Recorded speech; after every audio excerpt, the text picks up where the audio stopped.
കാസർഗോഡ് ബേവിഞ്ചിയിലാണ് ഇന്നലെയും ഇവിടെ പാതയോരത്ത് മണ്ണിടിച്ചിലുണ്ടായതാണ്. പക്ഷേ ഇപ്പോഴും ആ ഭീഷണി തുടരുന്നുവെന്നതാണ്. പ്രദേശത്തെ നിരവധി വീടുകൾ അപകടാവസ്ഥയിലാണ്. കോൺക്രീറ്റ് ഭിത്തി നിർമ്മിക്കുന്നത് വരെ റോഡിലൂടെയുള്ള ഗതാഗതം നിരോധിച്ചിട്ടുണ്ട്.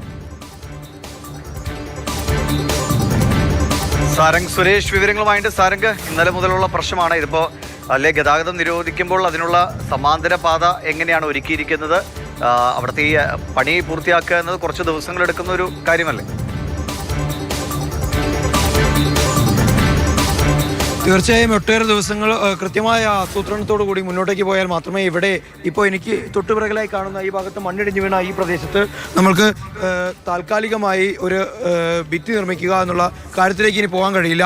ഇനി ശാശ്വതമായൊരു പരിഹാരമാണ് ഈ നാടിന് വേണ്ടത്. കൃത്യമായി ഇവിടെ സോയിൽ നെയിലിംഗ് നടക്കുന്നത് ഒരു വർഷം മുൻപായിരുന്നു. അന്ന് തന്നെ മാതൃഭൂമി ന്യൂസ് പ്രേക്ഷകരിലേക്ക് ആ ദൃശ്യങ്ങൾ എത്തിച്ച് അതിൻ്റെ ഭീകരതയെക്കുറിച്ച് പറഞ്ഞതാണ്. എനിക്ക് മുൻപിലായി കാണുന്ന ഈ ബേവിഞ്ച കുന്നിന് മുകളിലായി ഒട്ടേറെ വീടുകളുണ്ട്. 50-ലധികം വീടുകളുണ്ട്, ആരാധനാലയങ്ങളുണ്ട്. അവരൊക്കെ തന്നെ ഇപ്പോൾ കാരണം വളരെ ഞെട്ടിപ്പിക്കുന്ന ഒരു ദൃശ്യമാണ് നമ്മളിപ്പോൾ കാണുന്നത്. അതൊന്ന് കണ്ടതിന് ശേഷം നമുക്ക് മടങ്ങി വരാം.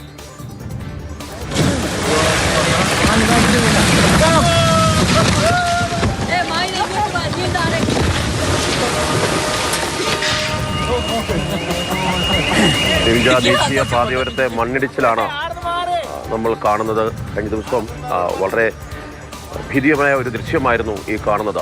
ആളുകൾ കൗതുക കാഴ്ച ഷൂട്ട് ചെയ്യുന്ന പോലെ വളരെ രസിച്ചൊക്കെയാണ് ഷൂട്ട് ചെയ്യുന്നത്. അപകടങ്ങൾ ക്ഷണിച്ചു വരുത്തി അതിൻ്റെ അടുത്തൊക്കെ പോയി നിന്ന് ചിത്രീകരിക്കുന്നത് എത്രത്തോളം അപകടകരമാണെന്ന് അറിയാത്തവരല്ല ഈ ചെയ്യുന്നത്.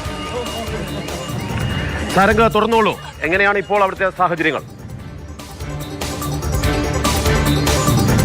മാർഷൽ, ഇപ്പോൾ നമ്മളോടൊപ്പം കുറച്ച് പ്രദേശവാസികൾ ചേരുന്നുണ്ട്. ഇവരൊക്കെ തന്നെ ഈ പരിസരത്ത് വീടുകളിൽ ഇപ്പോൾ അന്തി ഉറങ്ങുന്നത് പോലും വലിയ ഭയത്തോടു കൂടിയാണ്. ഇപ്പോൾ ചേട്ടാ, ശരിക്കും എന്താണ് അവസ്ഥ? നല്ല പേടിയാണല്ലേ? നല്ല പേടിയാണ്. ഇവിടെ 10-50ഓളം വീടുണ്ട് മുകളിൽ. ഞങ്ങൾക്ക് നല്ല പേടിയാണ്. ഇത് ഒരു കൊല്ലം മുമ്പ് തന്നെ, ഒരു വർഷം മുമ്പ് ഞങ്ങൾ ഈ മണ്ണെടുക്കുന്ന സമയത്ത് തന്നെ ഇവരോട് പറഞ്ഞതാണ് ഇവിടുത്തെ സ്ഥിതി നോക്കിയതിന് ശേഷം ഇത് എടുത്താൽ മതി, അടി ലൂസ് ഓയിലാണെന്നുള്ളത്. ഇവരൊരു സിമെൻറ്റ് പൂശിയിട്ടാണ് ഇവർ പോയിട്ടുള്ളത്. അപ്പോൾ ഇത് ഇവിടുന്ന് ഒരു 8-10ഓളം കല്ലുവർട്ട് കട്ട് ചെയ്തിട്ടാണ് ഇവർ ഈ വെള്ളം ബ്ലോക്ക് ചെയ്തതുകൊണ്ടാണ് ഇത് കൂടുതൽ ഇടാനും കാരണം. ഒരു താഴെ പുഴയിലേക്ക് പോകേണ്ട വെള്ളമാണ്, ഒന്നും ഇപ്പോൾ പോകുന്നില്ല. എല്ലാം മണ്ണിൻ്റെ അകത്ത് കെട്ടി നിന്നിട്ടാണ് ഇത് ഇടിയുന്നുള്ളത്. അത് താഴെ ഒരുപാട് വീടുകളുണ്ട്. ഇതിന് താഴെ ഇത് ഇടിഞ്ഞിട്ട് പോകുന്ന ഈ താഴെ വീടുകളൊക്കെയാണ്. അപ്പോൾ ആ മുകളിലുള്ള താഴെ വീടുകൾക്കും ഭയങ്കര ഭീഷണിയുള്ളത്. ആരെങ്കിലും ഇവിടുന്ന് താമസം മാറിപ്പോയിട്ടുണ്ട്? ഇപ്പോൾ 5-6 വീട്ടുകാർ ഇന്നലെ കളക്ടറും മറ്റു ഉദ്യോഗസ്ഥന്മാർ വന്നിട്ട് ഇവിടെ മാറ്റിയിട്ടുണ്ട്. ഈ വീട് അതിൻ്റെ മുകളിൽ അപ്പുറത്ത് 5-6 വീടിന്ന് ഉദ്യോഗസ്ഥന്മാർ വന്നിട്ട് മാറ്റിയിട്ടുണ്ട്. ഇദ്ദേഹത്തിൻ്റെ വീട് അടക്കം ഇവിടുന്ന് മാറ്റിയിട്ടുള്ളത്. ഇത് ഞങ്ങൾ എന്തെങ്കിലും പിന്നെ ഇവരടുത്ത് കംപ്ലൈൻറ്റ് പറയുകയാണെങ്കിൽ ഇവർ അന്നേരം പോലീസുകാരെ കൊണ്ടുവന്നിട്ട് പ്രൊട്ടക്ഷൻ ചെയ്തിട്ട് അവരെ പണിയെടുക്കുകയാണ്. രാത്രി കാലങ്ങളിലാണ് കൂടുതൽ പണിയെടുക്കുന്നത് ഇവർ. ഈ ചെറിയതായിട്ട് ഇപ്പോൾ ഈ ടാറൊക്കെ ചെയ്യുന്നതെല്ലാം ചെറിയ കനത്തിലിടുന്നുള്ളൂ. ഇവർ മണ്ണ് ഇവിടെ ഇപ്പോൾ NHR പറഞ്ഞുള്ളത് ഇതുവരെ കട്ട് ചെയ്താൽ മതി, അതിനപ്പുറം കട്ട് ചെയ്യേണ്ടെന്ന് അവർ പറഞ്ഞു. അവർ പറഞ്ഞതുപോലെ മേഘ കേൾക്കുന്നില്ല എന്നാണ് പറയുന്നത്. ഇവിടെ ഈ ഡെപ്യൂട്ടി കളക്ടറും എന്നും വരുന്നുണ്ട്. അവർക്ക് ഇത് ഒരു വർഷം മുമ്പ് മണ്ണെടുക്കുന്ന അവർക്ക് ഇതുവരെ കണ്ടിട്ടില്ലേ. അപ്പോൾ അവർക്കോട് അന്ന് ഞങ്ങൾ പറഞ്ഞതാണ് ഈ മണ്ണെടുത്താൽ ഇത് ഇടിയുന്നുള്ളത്. അതൊന്നും അവർ ചെവി കൊണ്ടില്ല, ഒന്നും കേട്ടിട്ടില്ല. അവർ മേഘക്ക് പറഞ്ഞത് ഇവിടെ വെള്ളം തിരിച്ചുവിടാനുള്ള ഡ്രെയിനേജും സർവീസ് റോഡുമാണ്. ഈ 2 സംവിധാനം ഈ ചുരം പോലത്തെ സ്ഥലത്ത് ഉണ്ടാക്കിയാൽ ഇവിടുത്തെ പ്രൊട്ടക്ഷനായിട്ട് ഇവിടെ നിൽക്കാൻ പറ്റുമെന്ന് ആദ്യം പറഞ്ഞതാണ്. അതിന് ഇതുവരെ ഒരു ചെവിക്കൊള്ളാതെയാണ് അവസ്ഥ ഉണ്ടായത്. ജനങ്ങളുടെ ഭാഗത്തു നിന്നൊക്കെ തന്നെ മാർഷൽ ഇത്തരത്തിലുള്ള അഭിപ്രായങ്ങളാണ് വരുന്നത്. കൃത്യമായി ജില്ലാ ഭരണകൂടത്തിന് നേരെ പോലും വലിയ തോതിൽ പ്രതിഷേധമുണ്ടാവുന്നു. കാരണം ജില്ലാ ആസ്ഥാനമായ വിദ്യാനഗറിൽ നിന്ന് ഏതാനും കിലോമീറ്ററുകൾ അകലെയാണ് ഇപ്പോൾ ഈ വലിയൊരു അപകടമുണ്ടായത്. കൃത്യം ഒരു വർഷം മുൻപ് മാതൃഭൂമി ന്യൂസ് ഈ അപകടമുണ്ടായേക്കാം എന്ന് പറഞ്ഞുകൊണ്ട് തന്നെ ഇവിടെ സോയിൽ നെയിലിംഗ് നടക്കുന്ന സമയത്ത് ആ ദൃശ്യങ്ങൾ ജനങ്ങളുടെ ആശങ്കകൾ പ്രേക്ഷകരിലേക്ക് എത്തിച്ചതാണ്. ഇപ്പോൾ ഒരു വർഷം കഴിഞ്ഞ് ഇവിടെ വലിയ തോതിലുള്ള ഒരു അപകടം നടന്നിരിക്കുന്നു.